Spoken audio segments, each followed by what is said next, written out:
Welcome to another week of Mitten State Sports Corner. It's actually a sad, Not a good one. yeah, it's a sad week, but welcome back. It is Brett with two T's here over to Brett with a single T. Who What it up? was a rough night for us at Beer League as well. So it's just been a bad weekend. It was a bad weekend. There's not a lot of not a lot of good news from Detroit sports this week. That's for sure, especially this weekend. I mean, we'll get into that obviously, as you know. So yeah, obviously Lions put up a hate to put a SOL on it, but an SOL effort. It seemed like. Well, Where everything that could go wrong went wrong. yeah, I saw a couple of First play of the game, Amik Robinson goes down. breaks his arm. Literally had to go to the hospital and get surgery, Friendly fire. and Also, then it just. And then I mean they started okay offensively. The first drive wasn't the best, and then their second drive obviously they went down and dominated pretty well. yeah, But it just from the start it seemed like the defense just wasn't there. yeah. From Well, the start, and that's what made. But then they got that big fourth down stop right, where it literally looked like the Commanders just fucked it all up. right. Which is probably more what happened. That's exactly what it was because for some reason they had Mariota in, Yeah. and Not sure what they were thinking on that play. it looks like they got the play mixed up because it looked like the running back was expecting a handoff, and then Mariota turned the wrong way. Which happens from a guy that doesn't play. So right? I mean, yeah, it makes a lot of sense. But then Lions started driving, and then here comes my favorite play call, and I'm sorry, this is exactly where the game changed, and the Lions were playing from behind the rest of the game, which is 3rd and 1. yeah, I don't know what the exact where they were at on the field. I think they were in the red zone or just about to be in the red zone. yeah, And it's 3rd and 1. They go 5 wide, yeah. and you're averaging 8 yards a carry with Gibbs, and Montgomery's back. Mhm. That's literally where you play Montgomery. And you put it in Goff's hands. That's where you've played Montgomery all fucking year on the short yard situations. Hey, get us 2 to 3 yards to get us a first down. Yep. But we go 5 wide with nobody in the backfield trying to heave at the end zone. It looked like why? They outcoached themselves.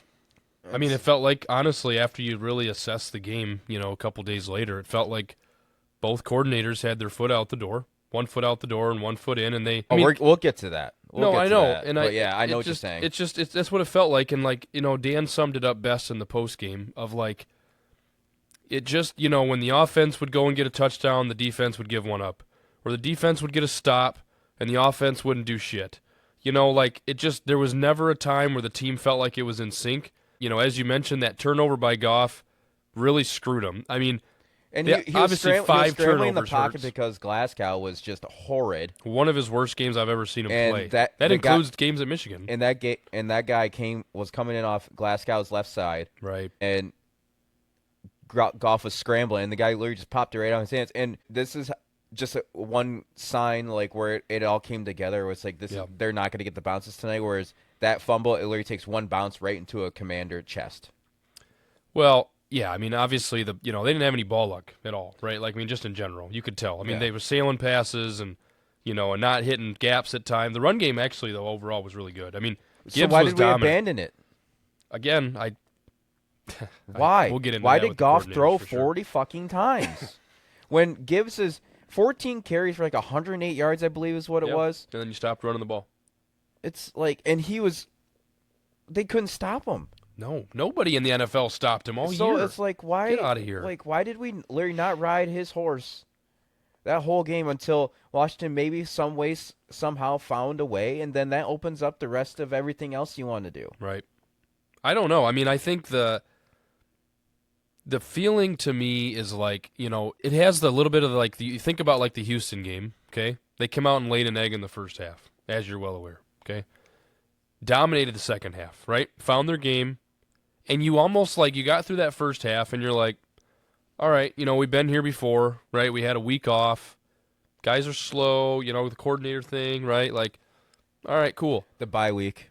Yeah, and it just never happened. They never came back around, and you just felt like you got to that middle to end of the third quarter, and you're like, I just don't see it, and because they never really gave you a reason to feel good about their chances. And granted, like mind you, they were in the game the entire time.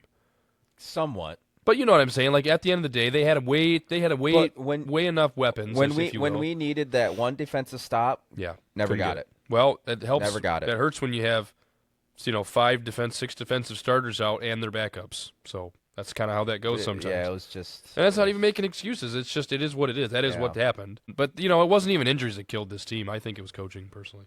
Yeah, the play calling itself was very suspect. Not normal. No, either. it's almost like it got the mentality. It's like, oh, it's the playoffs. We got to do this, that, and the other thing. It's just like you're clearly the better team. Yeah. You're clearly the better team, especially on the offensive side of the ball, and you could take advantage of Washington, whose defense is not that good. They were terrible against the run. And Terrible. they just drew up the wrong game plan, I think, and Very unprepared. And then obviously, here comes the news today of Ben Johnson's out, going to Chicago, which is just, I don't know. I could pretty much just be a very sourpuss fan right now, but like just the timeline of everything is just very odd. Where not even 48 hours after the game, you're out, you're gone. After the way you lost, by the way. And then people were already very suspect of your play calling to begin with, but then after 48 hours, you're gone. To a division rival, And also, the report from Adam Schefter says he's been very busy trying to fill his staff in. So it's like, so when the fuck did he start doing that? Because the time, you mean to tell me he did all that on Sunday, the day after the game? No, he didn't. And really think about it. I mean, you've got all these interviews, right? And whether they were in person or video didn't really matter. So you did a couple of teams, right? Obviously coming I don't know if he interviewed anywhere else. He did with the Raiders. He interviewed video with the Chicago Bears. Right. He had a chance at the Jags job, right? So I never heard of like an official report if he interviewed there or not, though. But I'm just saying, like, okay, Raiders and something Bears, was like, going on with the Jaguars. Okay, then you were texting, fine, whatever. Like, it doesn't matter. To me, what the hell he should have been doing is you should have been in that fucking locker room all week, last 2 weeks, with the team that got you there. Mind you, his track record as a coach is not a head coach anywhere. He's been passing game coordinator, tight ends coach, quality control analyst, a little offensive coordinator here at the end with a loaded roster. Like, I think he's going to get a rude awakening. You get to Chicago, their offensive line sucks. And I think, he's been blessed with that, in Detroit, and all the weapons and the culture that Dan Campbell set. I mean, he's got to set the culture now. And that's so much harder than people think it is. And the culture in Chicago is not the best right now. Never has been. So, I don't know. I very much could just be very just butthurt about losing the other night to where I'm emotions are just like, he was not in his head, totally wasn't in the game Saturday, right? Which is why some of those play calls were like, what are you doing? Yeah, agreed. What are you doing? And that's not traditional, and it's like that's what it's almost like. It was a cobbled together plan. It just seemed like the play calling, the game plan in general was so different than what worked all year. Ask yourself this question. If you're Ben Johnson, I guess put yourself in his shoes. Why would you not want to go out a winner to your next stop? Like, you leave, the bridges are no longer burnt, right? Like, when you leave that, it's like you did what you needed to for us. We're happy to push you in your next adventure. We grew together. And what's happened is I think you've burned that bridge. I don't think him and Dan hate each other by any stretch. But, like, the way you left this organization, that really did a lot of good things for you. Not all the things. Like, he was in Miami, he's in some other stops. Like, it wasn't his only choice, necessarily. But it just feels really, I don't know, it feels really sickening, almost, to think about the time that he spent with all of this instead of what it should have been focused on. You let the players down. You did. Again, like you said, I'm not even going to be a sourpuss fan. We all knew he was leaving. That wasn't a secret. Yeah, but like, of course. I just feel like there's ways to go about it and there's ways to not to. He also could have shut the fucking interviews down until he was done. Yeah. That's also his right. Which is what I think should happen anyway. I don't think feel that like they should be allowed to interview. Exactly. Personally. And I've talked to quite a few people about this, and nobody has disagreed. They all think it's stupid that they're allowed to interview while their season's still going on, which, I don't know, it just... it's just one of those things I didn't expect to lose. So then when you do lose, you try to find something to be like, what the fuck? Try to find the answers, and it's just one of those like, and especially in the way that we lost. We literally got bitch slapped around by Washington. Washington. Now I want to stop for a moment, and I want to give credit where credit's due. Jaden Daniels He's so good. was the best quarterback drafted this past year. Mm-hmm. It's not even a question. Caleb Williams will not have the same career that Jaden Daniels does. Jaden Daniels already has a better career than him. I also want to give credit to Dan Quinn. He has really changed the outlook and the culture of this team. But the biggest change that Washington made was getting rid of Snyder and getting the new management and ownership group in there, and they completely turned this thing around. So I want to give credit to Washington for a moment. Terry McLaurin's good. Absolutely They got is. Terry McLaurin. You got Brian Robinson. Zach Ertz had a little career resurrection. They have there. some dudes on that side of the ball. Yeah. They got Payne. You know what I'm saying? You got Allen back. You got Bobby Wagner on D. Yeah, I mean, they have some, again, over 100 tackles. Again, Bobby Wagner is just like the timeless linebacker. And so I don't want to act like they lost to, Flint Northern, for God's sakes. Like, that's not what happened. They lost to a legit NFL team this year. But it seemed, at the end of the day, very underwhelming. Well, I didn't realize Lions were 9.5-point favorites. I didn't realize that the spread was that big. Do you blame the bettors, though? Like, the Lions dominated everybody they played. No. But think about it, they lost all 3 games at home this year. Weird stat to me. They were road dogs, and, like, that was something we talked about a couple weeks ago, was like, do you mind if they lose that game at the end? Then you go on the road, right? And you play, you don't lose the momentum, and, like, hindsight's always 20/20. Easy to say now. Because Minnesota ended up losing, so. But Minnesota's not the Lions either. You know that. We've beat them twice. It's just, again, what could have been is always, it's just like saying, the most fan favorite is always the backup quarterback, right? It's always easy to say these things, but it's harder to do them. And so, I wanted to just make sure that Washington got credit where it's due. Oh, 1,000%. Like, don't get me wrong. And I am rooting for them against Philly next week. I hate Philly. Sure. I'd much rather watch Washington win. Yeah, but it's just such a disappointing end to what was a very fun year. Yeah. A very long, stressful year, given all the injuries that's happened and some of those games that really made you want to pull your hair out. Yep. But to go 15-2, win the division, and NFC. You had that long win streak with all the injuries that were happening. You were dismantling teams. You were doing some of the comebacks. You were winning the big games that you needed to win just to lay a fucking egg in the first playoff game. Well, and for those out there that are saying Lions will be back next year, I want to start off by saying I did want to get into that too, for sure. So I go ahead. I do agree with this. Okay, to an extent of the Lions are loaded next year too. Okay, a lot of these guys are signed. Like, they don't. All their key guys, they're like all the key contributors. So Goff, Gibbs, Montgomery, Hutch is going to be back. St. Brown, McNeil, Jameson Williams, Reeder. So like. Yeah, all your big guys Joseph. are back. You'll have Anzalone, obviously, is going to be 100%. Rodriguez is going to be back. Yeah. And it's like, it's crazy to think they won't be. But as Dan has said before, and when he said it to the loss to San Francisco in the NFC Championship game last year, which, mind you, was something they used as motivation all season. He reminded us of that often, that we watched that game often to remind ourselves what it's like. And after that game, he said, I told my guys, honestly, there's no guarantee you get back here. Okay? Just because you think you're ascending, you're no longer hunting. You're being hunted. Mm-hmm. And that happened this year. And they went out and went 15-2. But guess what? They didn't even make it to the NFC Championship game. Dan was very right. And so, again, it's not crazy to think they win the division next year. It's very possible. Mm-hmm. Okay? First of all, they were picked to go 4th this year, which is stupid. I don't know who the hell thought that was a thing. But, you got to look at it. They do have a tough schedule next year. I was just going to say. We'll get into that. I just pulled it out, so we can get into that in a second. But it's just. Yep.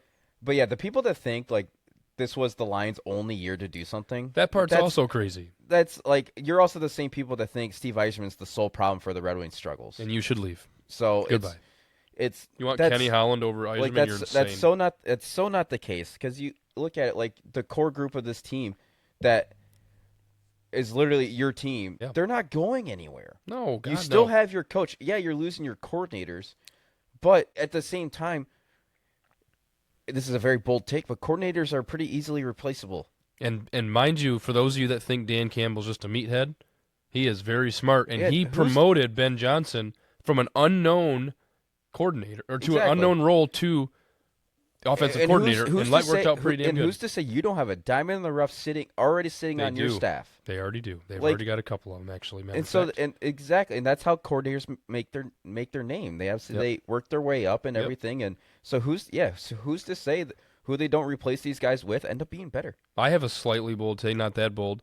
I believe both coordinator positions will be filled from within. I think so. I don't think Because it's super bold, because but like it's a little bit. because Right? I do see rumors about if Aaron Glenn's gone, Kelvin Shepard. um, which is everything's pointing in that direction. Yeah. But no, Robert Saleh, the former Jets coach. No.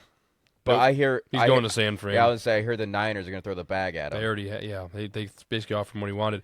So, but at the same time, yeah, no, I definitely, and I think that's what I would much rather do: promote from within, so that you could keep that culture, everything. You don't Yeah. have a different voice coming in. Yeah, there'll have probably a little bit of tweaks here and there, but it won't Sure. be a drastic change. Yeah, and again, with all that retained talent, like again, not crazy to think that they're going to get back, but their schedule next year is awful. Let's break it Their down. road schedule is Yeah. particularly Let's awful. Yeah, let's break it down. So home games, obviously, you got the 3 division teams.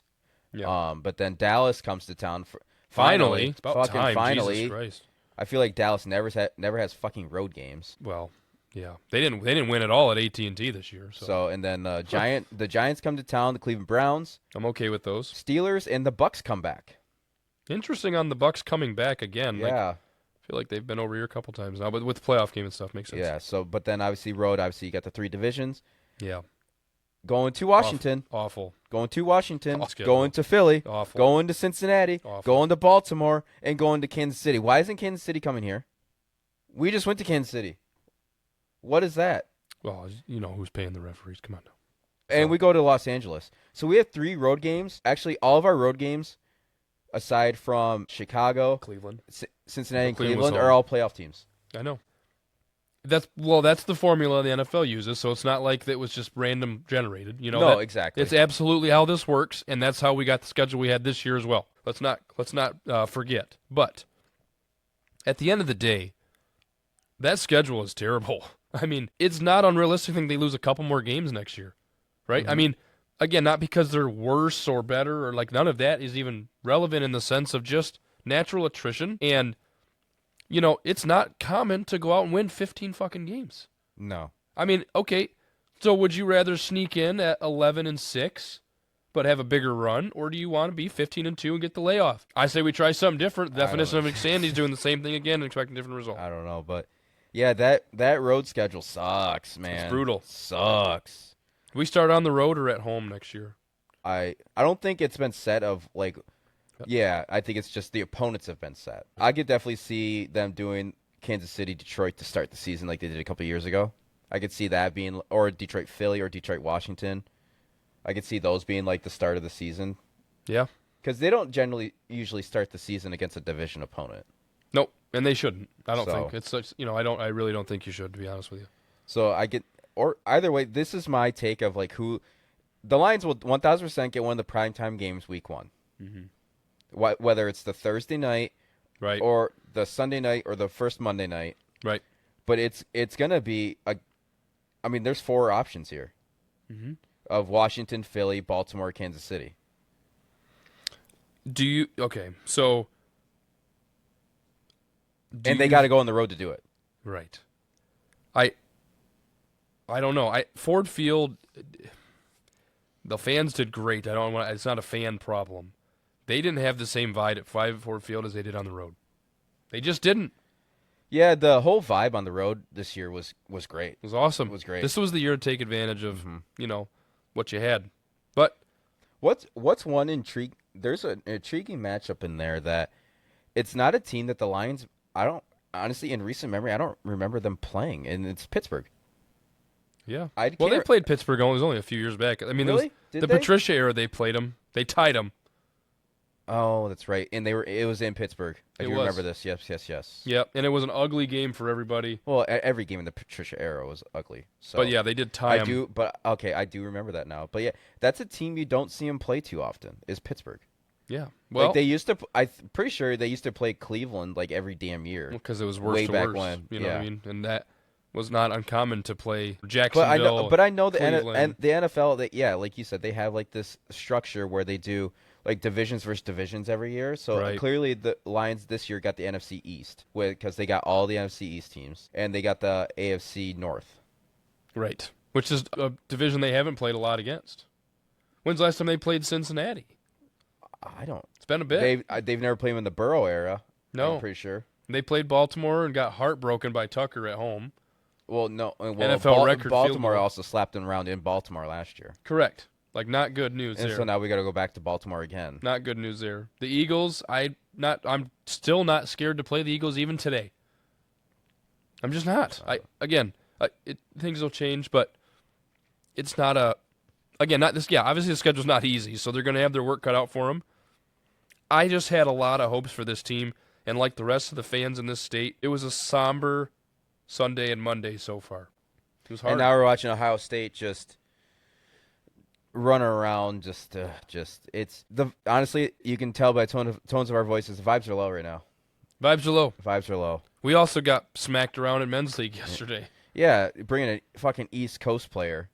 Yeah, who literally was skating around like he's still trying to get a contract. It's like, okay, dude. Yeah, you settle got a down. contract by having to pay to play hockey. That's what you got. Yeah, I was like, like I was like, all right, dude, Jesus, but yeah, we lost 8-0. I mean, that was a toughie. yeah, it was what it was.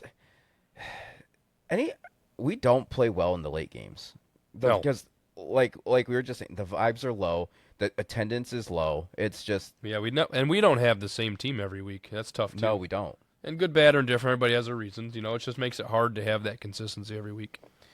And they had their full. There was only one guy that I realized wasn't there for them last night. Yeah. But they replaced him with that East Coast guy I've never seen before. Oh, freaking Green Beret. Yeah. You know, geez, oh Pete's. But whatever. But it's Tough weekend. Pistons lost. Red Wings got smacked both times this weekend. Yeah. Dallas and Tampa. Tampa really beat them up bad. But the thing is, like, the Red Wings won the shot battle in both games. Yep. So it's And it was not. And Talbot was not the problem. And the thing was, I wasn't able to really watch any of the games, so I don't really have anything to take on it. Right. So because we were focused on the Lions game during the Saturday game against Tampa, and then we had our own game during the Dallas game last night. So I'm gonna ask you a couple questions here. Okay. In its regards to the Lions. So, who do you think? I mean, oh, by the way, your Super Bowl prediction is way off now. yeah, thank you. I'm well aware. I just remembered that. Thank you for bringing that up. Mm-hmm. You're welcome.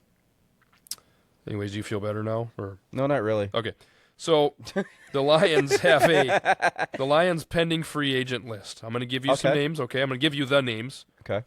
And I want you to give me 5 of the most likely returnees. Okay. Okay.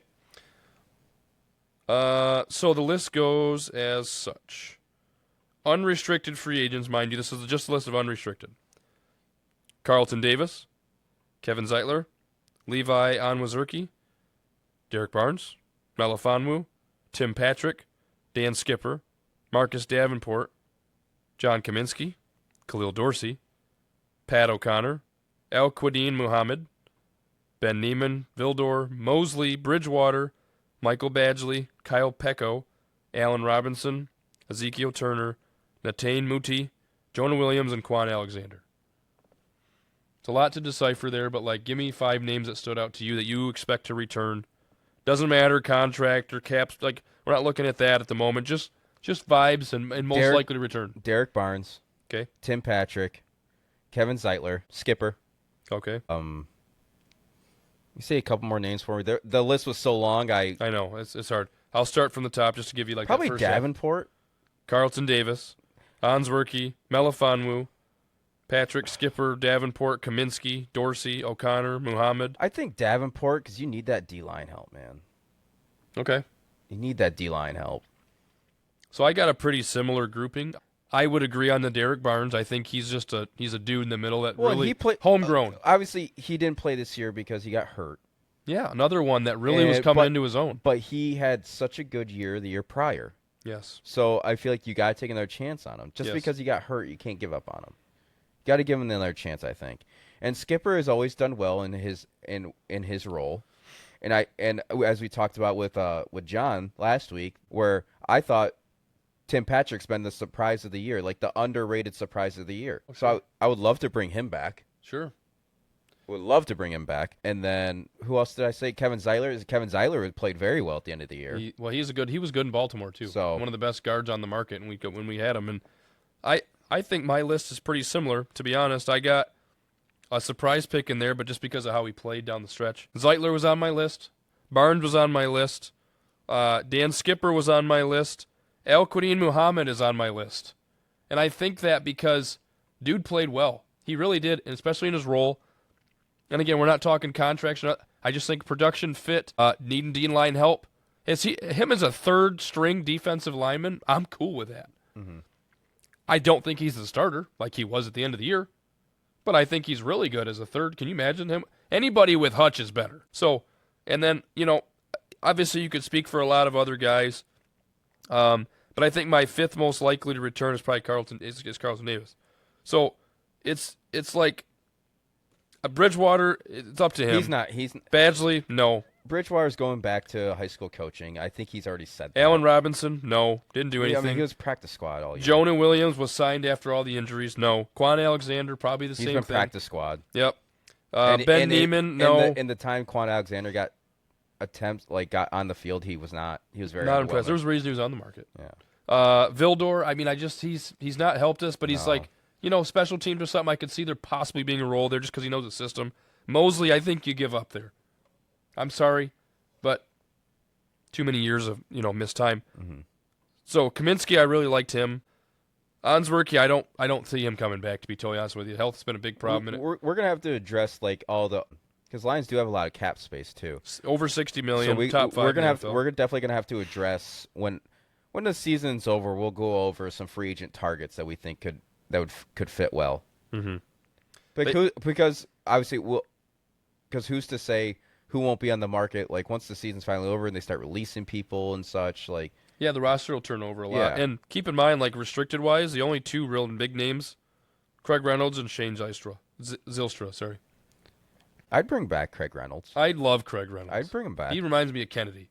I'd bring him back. Yeah, a lot to do between now and then anyway. They need a break. Yeah, don't worry. The draft's not for another 4 fucking months too. So yeah, don't worry. I've never understood why there's so much time from the end of the season to the draft. Draft being mid-April. In the season's over for pretty much every team by January. So you have almost 5 months to prepare for the draft.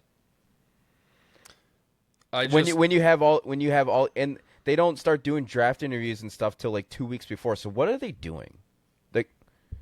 And then you get all these people that declare for the draft in December. So you pretty much already have a list of people that are declaring for the draft. You already know who's in the draft. Yeah. At this point. So and the timeline of everything is just wild. This just sucks. Not where we're supposed to be. It's yeah, I'm footballed out at this point. It's been a long year with Michigan football having just a very stressful up and down year. The Lions with, albeit a great regular season, that was a very stressful year because of all the injuries that kept happening, and then obviously the disappointing ending to where Saturday night where it was almost, albeit very disappointing, but at the same time just it's over. Well, yeah, and this was a big year for us, right? Obviously with the show, and we went harder on football season than you ever would as a fan, right? In general. Yeah, and it took a lot out. Took a lot out of us both, but I think we're a little more prepared now for what that looks like, and obviously maybe what our show might look like next year. So I hopefully the days of lugging 2 giant wagonfuls down to Pioneer and loading them up with is probably not likely these days. Oh God, no. So and it was 90 degrees. See. It was 90 degrees. Christ, Brett had to have a popsicle. And we look at it in comparison, it is currently feels like -5. It feels like Siberia. So That's what. from the beginning of football season to where it was 90, 95 degrees to the end, and and it's -5, so we're talking Yeah. a 90-degree difference. It's just wild. Yeah, and obviously, could talk about this all day, but let's move on to some other sports here for a minute as we spend some time on the Lions. So, Pistons, over 500. We've talked about them, done pretty decent. Won again today. They had a nice little stretch there like the Red Wings did, and they're starting to come back down again. And obviously, this is a very trying time. Like, all right, you had the stretch, so you're capable of doing it. But don't get back into old habits and go on a bad losing streak. And I'm talking both Pistons and Red Wings. Sure. Yeah, and I think Todd will get the Red Wings in order. I really hope so. I think JB will get the Pistons in order. Well, he did. They won again today to kind of break that up, right? So, good, yes. But I think the Pistons, again, we've talked about this before. Their young players are finally growing up. The Pistons, mind you guys, have drafted in the top half of the draft for a decade, okay? And they haven't hit on a lot of those picks. Some of that I felt was on the organization. Some of that is on the player. Killian Hayes had no fucking business being drafted in the first round, period. He's not even in the league anymore, is he? No. That's not his fault to a degree. I mean, it is, like, play-wise, but, like, again, do you think Killian is looked at as such a bad player if he's undrafted and signed, and plays for the G League cruise for a couple years? No. But because he's a first-rounder, he's a bust. The media lights him up. Everything changes. Expectations, pressure, all those things change. And so, Cade Cunningham, people were calling him a bust because he had some injuries. Okay. Like, things are starting to come together. Jalen Duren, gotten a couple years older, dominant. He's great. Cade Cunningham, great. Jaden Ivey breaking his leg was tough. Coming into his own, looked great. Then Malik Beasley, best three-point shooter in the league. I mean, they have a team, okay? They have a coach, they have a team. I worry about ownership, to be totally transparent with you. I just don't have good vibes about Gores. I just don't. I never met the guy. Couldn't tell you shit about him, quite frankly. Oh, you don't have him in your contacts? What? Not yet. But I just what kind of podcaster are you? Yeah, well, I don't have him in my contacts just yet, but we'll work on that. He's I on guess. speed dial? Yeah. Is speed dial even a thing anymore? Again, happy to see them do well, and I hope that they continue. But even if they don't make the playoffs this year, which is very possible, really happy to see the growth that they've had. Exactly. There's something to build off here. Exactly. There's something Positive to build momentum. off. And it's like obviously you really couldn't get any lower than last year. But to see the turnaround that they have had, and you see some of these younger players taking that step. Like we saw Gibbs take a step to becoming a superstar. We're seeing Lucas Raymond do it. And then now we're seeing Cade Cunningham do it. So it's very nice to see some of these like pillars that you've drafted to your teams to really like take like this next up and coming star to build your team around, to see them start to take that mold of being that pillar that you drafted them to be. Sure. And those are just three examples, like because Lucas Raymond is at a point per game pace right now, and he's on pace for 90 points. Yeah. And we haven't seen somebody do 90 points since Datsuk back in like 2010. So I just saw something earlier that said Kane, Larkin, DeBrincat. Oh, I know exactly what you're doing. Yeah. Kane, Larkin, DeBrincat, Raymond. 62 points. Rest of the team goals. has 60 goals. Or 62 goals, and the rest of the team has 61. Do the Red Wings have a depth problem? Yes, I do. I do think so. Because it's just like you look at it this way. Obviously, Comfort's having a down year. Tarasenko is definitely not producing like you think he would. I mean, you can't expect really much from Kopp either. You can't really expect much production out of Rasmussen, Veleno, and Kopp because that's just not their game. They're not on the ice to put points on the board. They're on the ice to be that grinding style. Sure. But and not all those guys are meant to score. But you do expect more out of Comfort. You do expect more out of Tarasenko. Casper is starting to. I like Casper's game. I really do. Being on the first line with Larkin and Raymond has been very good for him, and he's starting to take shape to be that nice little offensive piece that you drafted him to be. And then Berggren's, he has some games where he's just all over the ice, and then he just has games where you didn't realize he played. That's not good. And I'm that's sorry, but a guy earning a spot on the in team, it's not good. in a year that he's fighting for a contract. He's not looking good. So The goalies, though, I can tell you the goalies have looked pretty good outside of Husso. yeah. Quite frankly, I've been really impressed with Cam Talbot's play. You called it earlier in the year. He was a starter, and that's what he's looked like. Lions played pretty Lions well. been decent. Last game, Dallas game, wasn't impressed, but wasn't like, Got oh, left it's out all to your dry fault. in It's a not couple of Civ, right? But like, whatever. But overall, I've been very impressed with him. Red Wings got Augustine coming through the system in a couple years, and Kosa, and so I think in that regard they're going to be just fine. Again, like you mentioned, I just really hope they don't lose that momentum that they got when they initially hired Todd, and they can kind of run with it and keep themselves afloat. I mean, they're within the wild card hunt, very much so. So they've got a lot of time for that in that regard.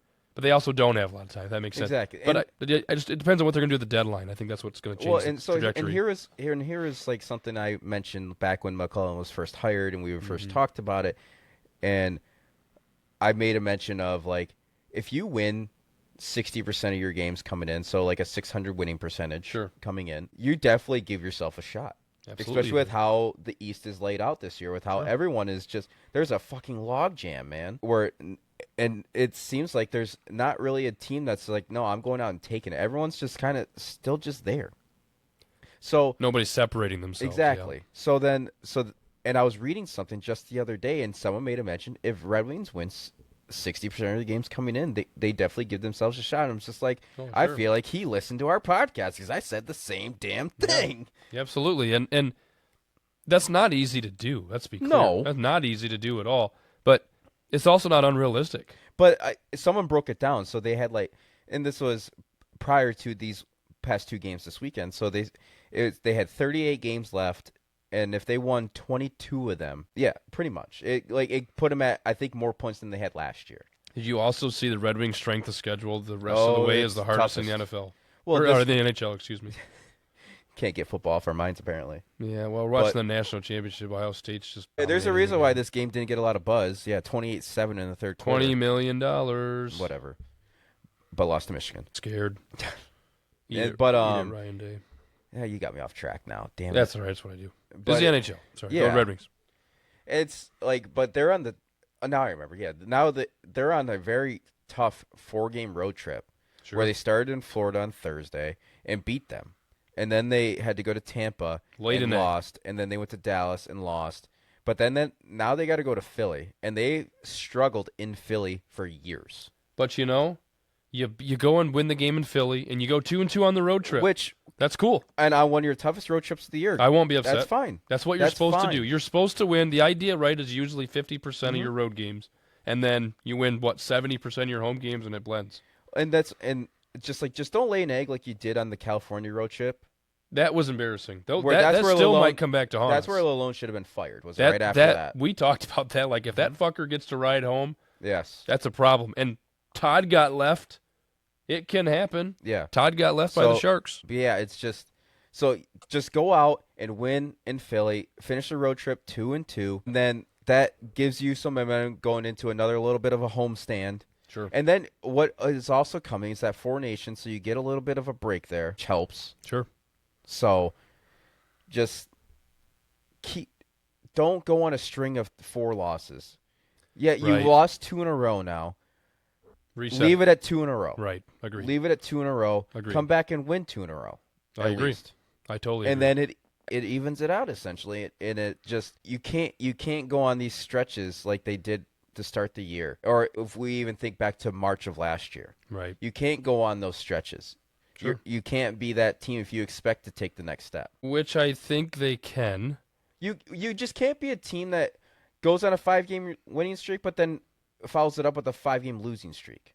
Yeah, it's got to be win 3, lose 1. Yes. Win 2, lose 1. Win 4, lose 2. Like, you got to always be ahead. Yeah. Like you said, you can't be doing these 50-50s, Exactly. Where you take your 10-game stretch and you won 5. I mean, you'll end up outside the playoffs, or how about tied and then lose on the last day of the season because of Tortorella. That's what'll happen. If you look at it, if you take it in like 5-game intervals, If you go Right. 4-1, Right. 3-2 in those 5-game intervals, That's the best way to look at it, I think, is a 5-game stretch. 5-game stretch is really easy to think about it. I mean, again, whether it's home, road, or a combination, doesn't matter. It's easy to break up your season into 5-game stretches. I think that's a solid idea. so yeah, if you go in the 5-game intervals and you don't lose 3 out of the 5, You're in good shape. I think you're Sure. definitely you're putting yourself in position for success. I agree. Not necessarily like obviously Stanley Cup success, but to try and get in that last playoff spot. And then in playoffs, anything can happen. Exactly.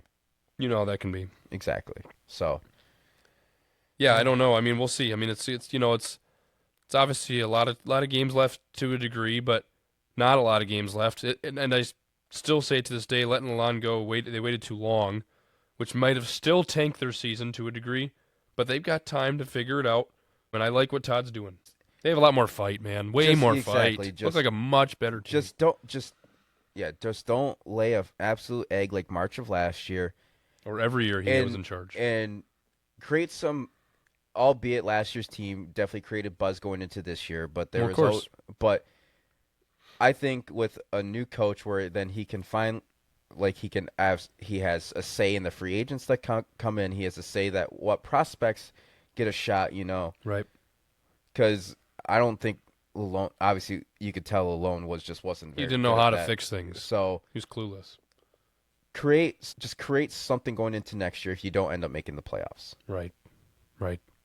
And I still think to this day that last week of the season, Lucas Raymond was some of the best hockey I've ever watched. He was by far one of the best players in the NHL. It was amazing to watch And that. what's such a positive thing is he's taken it into this year. He literally grew up last year right in front of our faces and literally almost willed us himself to the playoffs. Again, near. tied at the end of the season, right? Damn So near. it was pretty impressive. But, yeah, we'll see. So that's it. I mean, as far as, I think we wrap it up this week. yeah, yeah. So we're going to go drown in our sorrows, the Lions, for a couple more weeks, and then we'll move on. Yeah, we'll have more buzz on Friday. Yeah, I once hope we so. get a couple more days to feel everything, No kidding. feel God the almighty. feelings. Numb. Just numb from what happened. And then now watching Notre Dame get mollywopped by Ohio State. Yeah, It's just, the second we're done with this recording, I'm turning it off. yeah, I don't even There's want I to don't watch I didn't want I didn't even want to turn it on, but there's nothing else on. So They do that on purpose. yeah, but Yeah. it is Anyways, what it is. yeah, thanks for joining us, guys. Another episode of Mitten State Sports Corner, another week of fun. And, yeah, it's just, we got better things to talk about on Friday, I hope. Yes, we do. That's for sure. Yes, we So will. I'm Brett with 1T signing off. Brett with 2 T's. Thanks for listening, guys. Talk to you guys on Friday. See ya.